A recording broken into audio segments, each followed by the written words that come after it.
ఇటీవలే భారతదేశంలో ఉన్నటువంటి ఢిల్లీ హైకోర్టుకు సంబంధించి యశ్వంత్ వర్మ ఎవరైతే ఢిల్లీ హైకోర్టుకు సంబంధించినటువంటి న్యాయమూర్తి ఉన్నారో అతని ఇంట్లో అగ్ని ప్రమాదం జరిగింది. అయితే ఫెయిర్ సేఫ్టీ అధికారులు వెళ్ళి అగ్ని ప్రమాదం ఎక్కువ అవ్వకుండా మంటలను ఆర్పు చేసినటువంటి పరిస్థితి ఏర్పడింది.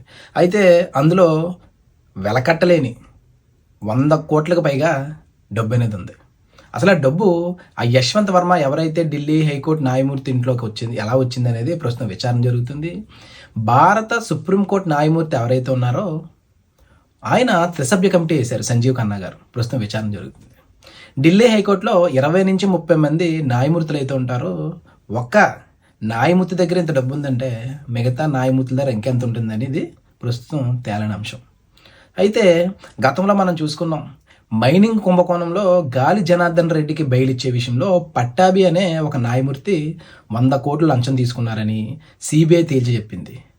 అప్పుడు మరలా గాలి జనార్దన్ రెడ్డిని ఆ కేసులో తిరిగి సెంట్రల్ జైలు తరలించడం, అలాగే అవమాన భారంతో ఎవరైతే పట్టాభి ఉన్నారో అతను ఆత్మహత్య చేసుకోవడం కూడా జరిగింది. ప్రస్తుతం ఇతన త్రిసభ్య కమిటీ ముందు నాకు అవి ఎలా వచ్చినాయో తెలీదు అని చెప్తూ ఉన్నారు. మనం ఆలోచించవలసిన విషయం ఏంటంటే, ఎప్పటి వరకు ఈ యశ్వంత్ వర్మ ఏవైతే తీర్పులు ఇచ్చినాయో ఆ తీర్పులన్నీ మళ్ళీ పునఃపరిశీలించాలి, లేదా ఒకటి ఈ నిరికించాలనే ఉద్దేశంతో ఎవరైనా పనిచేసి ఉండాలి. ఏదేమైనప్పటికీ భారతదేశంలో ప్రతి ప్రభుత్వ రంగ సంస్థలో అవినీతి అనేది పెరిగిపోయింది.